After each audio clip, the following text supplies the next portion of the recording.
Hello everyone and welcome back to another AFK Journey video. In this video, we're going to talk about Peggy. Should you recruit for her because her rate up banner is approaching its end? I mean, we still do have time left.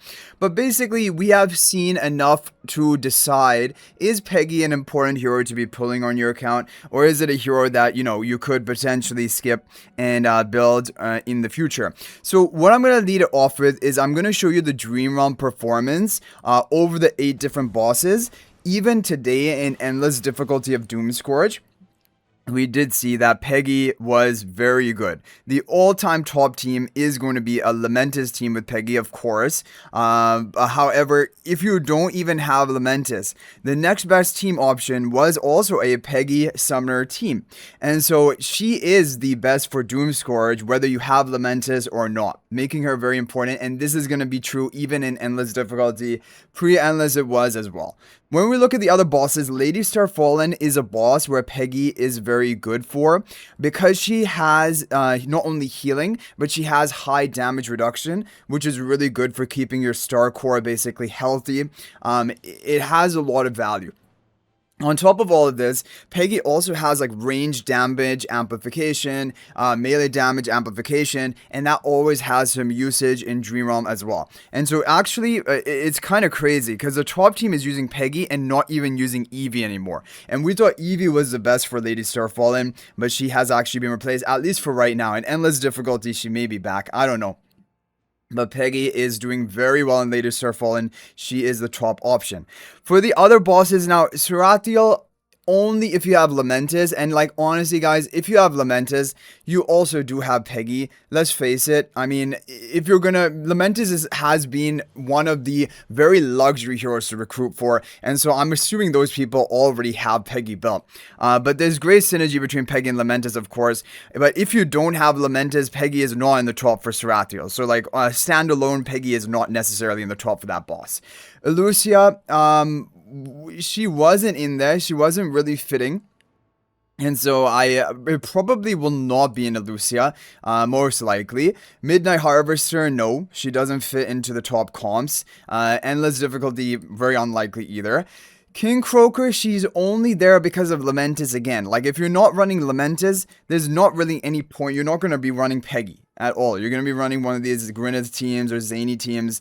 So a standalone without Lamentis, she isn't the best for King Croaker. And for Endless Difficulty, she definitely won't be, because even then, Lamentis probably is not going to be an Endless of King Croaker. Snow Stomper, she was here, but only again with Lamentis. Without Lamentis, you're not going to be using Peggy in the optimal team. And there are some teams involving Peggy, but they're not nearly as good as the other non-Peggy team options. So I wouldn't even say there. And Gloomar, Peggy is not being used. So basically, if we had to summarize, is mainly Doom Scourge, Lady Starfallen, where she'll be used for everyone, whether you have Lamentis or not. If you have Lamentis as well, you're going to be using her in Sarathiel along with Lamentis and Snow Stomper, and even King Croaker along with Lamentis, but only probably for pre-Endless. When we make it to Endless Dream Realm for these, probably even Lamentis is going to be not used anymore. That's the expectation. So Peggy has decent Dream Realm usage. The top in 2 bosses for both pre-Endless and Endless, Doom Scourge and Lady Starfallen. That is enough value actually in its own to consider recruiting her. But the thing is really about Peggy, you also have to consider going forward, if another summoner comes out, summoning meta becomes even stronger, Peggy becomes better, because Peggy is one of the best summoning buffers along with Aurora. You're always going to want to use Peggy and Aurora in the team. But let's go ahead and move on to other game modes other than Dream Realm. So first, what I want to talk about is how many copies of Peggy is needed to make her work. Now, for even Dream Realm, like in Lady Starfallen yesterday, even 1 copy of Peggy is working. It isn't going to be as good of a score as fully built up, but 1 copy of Peggy is working, because Peggy, even at 1 copy, she has her damage reduction for the team, which is big. She has her healing, and she has a ranged damage amplification with her marksman, her royal, basically marksman. That is a lot of her kit already unlocked, even at 1 copy. And so there's going to be some usage of her even at 1 copy. Now, if you really want to maximize her potential though, you want to get her plus 10 exclusive equipment, because the plus 10 exclusive equipment is going to enable now melee damage boost, now melee damage amplification, and even further melee damage amplification for allied summons. So you're going to see in the summoner related teams like Doom Scourge, with Aurora, who has melee summons, Floribel has melee summons, even, well, Zany doesn't, but Peggy herself has melee summons. Basically, amplifying all of their melee damage is going to increase your score, and that is why Mythic plus +10 exclusive equipment is going to be a score upgrade by a pretty big amount in Doom Scourge or summoning related when your whole team is full of summoners. And of course with Lamentis as well. And then also in the summoning related skills, her Supreme Plus. Her Supreme Plus is going to provide bonus attack and defenses by a pretty big amount to all allied summons as long as you have 3 or more, basically, allied summons from different allies on the field. And so again, this is only for summoning comps. That's why if you look at Lady Starfallen, when you're just using Peggy for healing and damage reduction, she doesn't need Supreme Plus, she doesn't need Mythic Plus, she can even work at 1 copy. Because there are no summoners on the team. When you have summoners on the team and your damage is dealt by your summoner squad, like in Doom Scourge, then it's very important to have her +10 exclusive equipment and her Supreme Plus, because these are all going to amplify the damage that the summons deal. And so basically the short of it is Supreme Plus is optimal when Supreme Plus is always optimal, but it is essential when she is used as part of a summoner squad comp, because these buffs and these amplification of damage is way too good to pass up on. But if you're just using her for healing and her damage reduction, which is still very valuable, this is still a very valid thing, and you're seeing it used in Lady Starfallen, well then even 1 copy can be good enough for that. So that is an interesting thing about Peggy. And like if you're going to use her in AFK stages, it will probably be for the healing and damage reduction, and then you would just use her even at 1 copy. It can work. Like newer players can make use of her at 1 copy. I'm sure she will be a 1 copy wonder hero for AFK stages for newer players. But yeah, if you want to use her with summoners, you need to get these final 2 skills unlocked to maximize their damage, and that is going to be needed for any summoner related Dream Realm comp, right? So that is the thing about the investment needed for Peggy. Now, when we talk about the other game modes, so there's AFK stages, there's PvP. Let's go ahead and talk about AFK stages first. So AFK stages, almost no use of Peggy. Like I said, for newer players, limited options, I can definitely see a 1 copy wonder Peggy. Like when you have, you're a beginner player, you just have 1 copy heroes, 1 copy Peggy is going to do well with the damage reduction, the healing, and then all of her summons to deal some damage. She's going to be pretty decent, definitely. But really the thing is, when you have a lot of heroes built, a lot of meta AFK stage heroes built, even not counting the Celestial Hypergeans, even counting like Sylvan, Siren, Lightbearer squad, you don't really need Peggy in that. Peggy isn't doing much for that comp other than damage reduction, and damage reduction is usually not good enough in AFK stages. That's why like Callan and things like that are not run. You need crowd control. You need perma crowd control to prevent them from moving at all, because your damage reduction, I mean, if the enemies are moving and you don't crowd control them, your damage reduction is still useless because they deal so much damage, they're just gonna kill your royal guards and basically make you useless. So Peggy in AFK stages is not it, honestly, other than for beginner players and like, very limited options. Apart from that, she's not really an AFK stage hero. Now moving on to PvP. So PvP, in my opinion, I'm gonna be honest, Peggy is not top tier in PvP. The thing with Peggy is, yes, she does have really nice damage reduction, but it is ultimate bound. Having ultimate bound impactful skill is already a problem to begin with, like already a red flag. Then she doesn't even have like 1000 initial energy. It takes her some time to charge up, which means you're probably going to need a pair with a Rowan or Theodore. You need this damage mitigation, this damage reduction right out of the gate. You can't like wait until she naturally charges up, generally speaking, unless you have some other form of protection on the team. And then of course with enemy has Dunling, if they have Lily May, then basically Peggy is just sitting duck doing nothing really good. And this is the thing about Peggy. In PvP, it's like she's an ultimate based Callan. She has potentially more upside than Callan, more value to the team with Callan if she can get her ultimate. But if she can't get her ultimate, she's going to be way worse than Callan. That's basically the problem about Peggy. Now, the only thing I need to talk about for PvP specifically with Peggy, because this is one niche that she has on lock. If you're using a summoner team in PvP, you will definitely want to have Peggy on it. So this is the only basically caveat to the fact that yes, I don't think Peggy is top tier in PvP, but if you're using a summoner team, she is top tier in that team specifically because she does so much to benefit summons with her buffs, with her damage amplification, and then of course with her damage reduction. Like, so this is really the thing. We talked about with the Supreme Plus and exclusive skill. A lot of this is just summoner related buffs, right? In damage amplifications. And so if you want Peggy to have her full value in PvP, you're going to need to run her with summoners. Now, you might be thinking, well, aren't summoners just not good enough in PvP? Like, I did a video testing Lamentis on day 1, basically, and the findings were not great. However, I need to say on further PvP testing, there is one promising team comp, which is a summoning team comp, which I think would be ranked like the 3rd or 4th best all-time PvP team.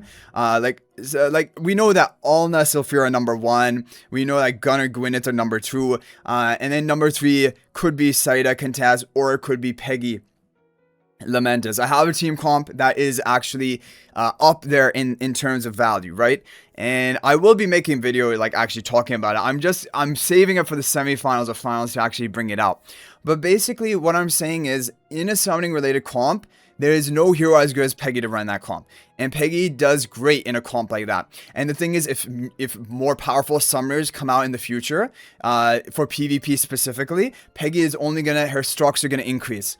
But currently, as it stands, of course, if you don't build Lamentis, which, I mean, most people, unless you're Kraken, is not going to build Lamentis, then Peggy will not work in PvP. Like, she'll work, but she won't be as good as other options. You might be thinking, well, didn't I use her with Gunnar Gwyneth, and isn't Peggy pretty decent with Gwyneth? Definitely, Peggy has utility with Gwyneth. There's no question about that. But also, Callan has utility with Gwyneth. And the thing is, in fact, both of them, I feel like they don't actually do anything to increase your win condition in the Gwyneth team. They can provide some protection, and if you're having survival issues, yes, it can help. But like, if you're running like Gunnar and Gwyneth, your Gwyneth is already protected. You need to have other win conditions. You need to amplify the damage of Gwyneth rather than give protection to Gwyneth. So this is the thing I'm finding, that even Callan, even though I have him fully built up, I'm finding that I don't actually always have a good place for him. It seems like he just doesn't really do much other than that initial survival, which, like, if you have Gunnar or if you have an Ulna team, you don't need the initial survival anymore, right? Because you already have that invincibility. So anyway, those are my thoughts about Peggy. I think that for PvP, it's really only the niche of summoner comps where she really shines. Outside of that, she's decent, but like not game changing, like not gonna win your team the fight. She's not a win condition. She just can be nice to maybe put on some teams, but like doesn't really change the course of the fight that much, unless you're having major survival issues. But even then, she's ultimate dependent. She's not as consistent as a Callan, and so like if you have those survival issues, Callan is just probably the more gold standard option compared to Peggy in that team. But anyway, guys, overall, what I'm saying is Peggy's decent in PvP, potentially top tier in a summoner PvP comp. In AFK stages, she is not really useful other than if you're a beginner and new player and you can make use of her at low copies, or you're really limited on options, and potentially. And for Dream Realm, she's having good usage. She is the best for 2 bosses, Lady Starfallen and Doomscourge, for both pre-Endless and Endless. Whether you have Lamentis or not, she is still in the best team for even no Lamentis team options. That is big. For other bosses, it's really only going to be pre-Endless in a Summoner squad. And mainly that's going to be Lamentis, right? Lamentis, Peggy, Summoner Squad for pre-Endless King Croaker, pre-Endless Snow Stomper, and there was one more, but it's Rathiel. But like when we move on into Endless difficulty, very likely these teams are going to be phased out in favor of more HP loss damage focused. The only exception is Sarathiel, but either way, these require Lamentis. If you don't have Lamentis, which a lot of people don't have, you're not going to get any value of Peggy in those other Dream On bosses, right? Because the other summoners are just not as good of a carry as Lamentis is. So then it's just Lady Starfall and Doomscourge, which is still good enough. That's still good usage for both pre and this Endless. That's already putting her in the tier of potentially must pull, right? So overall, my verdict on this is that Peggy is very close to a must pull, but she's kind of borderline between nice to have and must have, right? This is where she lies. She's a very solid hero. I really doubt you'll regret building her. And if any other powerful summoners come out in the future, Peggy's stocks are just going to rise, right? So that is also the thing. As for this season, Gwyneth has been the most important must pull, but after that, I would have to say Peggy. Kazim was a complete skip, and I'm thinking Orion will probably also be a skip for majority of players because there's not going to be that Dream Realm angle, and even in PvP, he seems more on the niche side. So like, you know, you don't have, like, you know, because there are other heroes which are not major priorities and Peggy is pretty decent. If you have the resources, you can go ahead and pull her. And like I said, if you don't have the resources, you can try to work with her at one copy. That will work for Lady Star Fallen, Dreamer Boss. It will not work for Doom Scourge, where you need the summoning buffing power from a Mythic Plus and Supreme Plus. But the alternative is that you just get her to Mythic Plus on the banner and then get the final 2 copies of Supreme Plus on your wish list, and to save more resources. That's also totally viable as well. But anyway, guys, let me know your thoughts about Peggy in the comment section down below. Have you pulled her? Are you planning to pull her? What are your thoughts about all of that? That's always interesting to hear about. Good luck if you do decide to pull her right now. She is a solid hero overall. And thank you guys all so much for watching this video. That's going to be it for this one. And if you're thinking about making a purchase in AFK Journey, please use my affiliate link for the official Farlight store. This is the best way you can support me and also gain 5% bonus dragon crystals on your purchase. My affiliate link is in the description of this video and a pinned comment. And you can actually bookmark this link in your browser. And whenever you're planning to make a purchase, just return to the bookmark link and make your purchase. It will support me and be greatly appreciated. So thanks for watching. I'll hopefully see you in the next video. And until then, everyone, peace out for now.